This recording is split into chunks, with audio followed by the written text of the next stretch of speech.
4 ദിവസങ്ങളിലായി നടന്ന കണ്ണൂർ നഗരത്തിലെ ശ്രീ താളിക്കാവ് ഭഗവതി ക്ഷേത്രം കളിയാട്ട മഹോത്സവത്തിന് സമാപനമായി. ഇന്ന് രാവിലെ 11 മണിയോടെയായിരുന്നു ക്ഷേത്രത്തിലെ പ്രധാന ആരാധനാമൂർത്തിയായ താളിക്കാവ് ഭഗവതിയുടെ തിരുമുടി ഉയർന്നത്. നൂറുകണക്കിന് ആളുകൾ താളിക്കാവ് ഭഗവതിയുടെ ദർശനം തേടിയെത്തി.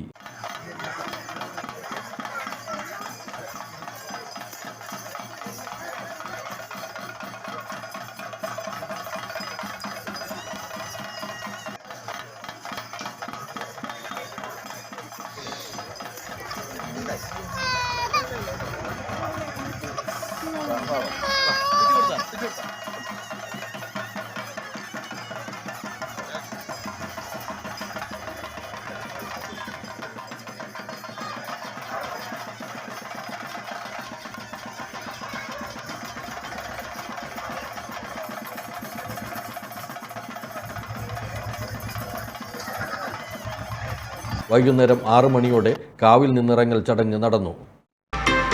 മിഡ്കോ the net software park Thana, Kannur.